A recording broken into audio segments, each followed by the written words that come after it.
দিনটা ছিল 25 ডিসেম্বর। আর এই দিন রাত্রিবেলা 12টার সময় আমার তো গিফট চলে এসেছে। এই হলো আমার গপু দাদার ড্রেস। তোমরা জানিও কেমন লাগলো, কিউট না? সেই দিনকে লাঞ্চে ছিল ফ্রাইড রাইস আর চিলি চিকেন। থেকেই ভাবছিলাম যে এবারে কেক কিনবো না, দেখি তো বানাতে পারি নাকি। তো যেমন বলা তেমন কাজ, আর আমার মা সবসময় আমাকে এনকারেজ করে এইসব জিনিসে, তাই আমি থ্যাঙ্কফুল সত্যি ভগবানের কাছে যে যেটা করতে চাই সেটা আমাকে সত্যি করতে দেয়। আর দেখো আমার ডেকোরেশনটা তোমরা জানিও কেমন হয়েছে। আর এখানে গডের কোনো ছবি ছিল না বলে আমি ফোনের ওয়ালপেপারে গডের ছবিটা বসিয়েছিলাম। সন্ধেবেলা সব বন্ধুরা মিলে চার্চে গেছিলাম, আর দেখেছো কতটা ভিড় হয়েছে। হয়তো চার্চে যাওয়া পসিবল হয় না, আর চার্চ সবসময় খোলা থাকে না, কিন্তু আমাদের বাড়ি থেকে একদমই সামনে। এই দিনটা তো যেতেই হবে, কারণ এই দিনে গডের বার্থডে, তাকে উইশ করতে তো যেতেই হবে। পূজাকে ভোট দেবেন। এবারে কিন্তু আমাদের চার্চটা খুব সুন্দর করে সাজায়, কিন্তু এবারের থিমটা একটু আলাদা করেছে, এবারে রেডের মধ্যে করেছে।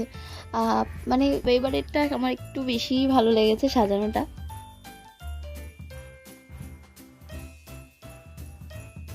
আমি ফুল এনেছিলাম, ভেবেছিলাম কোথায় দেব, কিন্তু প্রত্যেকবারই দেখেছি মোমবাতি জ্বালানো, মোমবাতিটা আমি নিয়ে যেতে একদম ভুলে গেছি। মানে এত ভিড় ছিল, মাথা থেকেই বেরিয়ে গেছে, খালি ফুলটা নিয়ে গেছিলাম।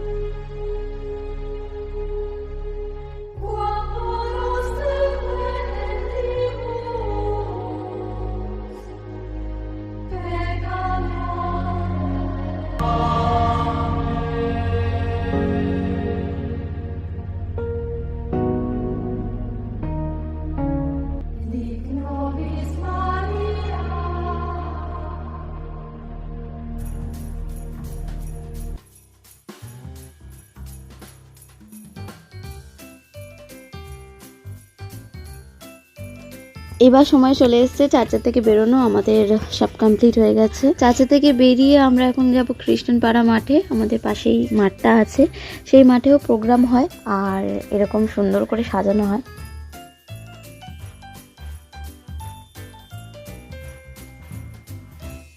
এই আমরা চলে এসেছি, এই দেখো সুন্দর করে সাজিয়েছে ওরা। আর এখানে 2-3 দিন ধরে প্রোগ্রাম চলে, আর এখানে আমরা ফুচকা খেয়ে নিয়েছিলাম, কারণ আমরা খেতে গেছিলাম আর একটা জায়গায় এত ভিড়, আর আমরা খেলাম না, বেকার বসে চলে এলাম। খুব বাজে অবস্থা, এত ভিড় কি বলবো, খেতে খেতে মনে হয় 12টায় বেজে যেত, তাই আমরা সব চলে এসেছি। আজকে সিয়া খাবার ছিল কিন্তু সেটাও মিস হয়ে গেছে। 2000 years later. Merry Christmas. ওমা আসো আমার সাথে বসি। Merry Christmas. আমি বাড়ি চলে এসেছি, আর আমার আউটফিটটা দেখে সান্টার থেকে ইন্সপায়ার্ড হয়ে আমি এই লুকটা ক্রিয়েট করেছি। একটা ব্লগের সাথে, আর আজকের মতন টাটা, বাই। এই নাও, এটা তোমাদের জন্য।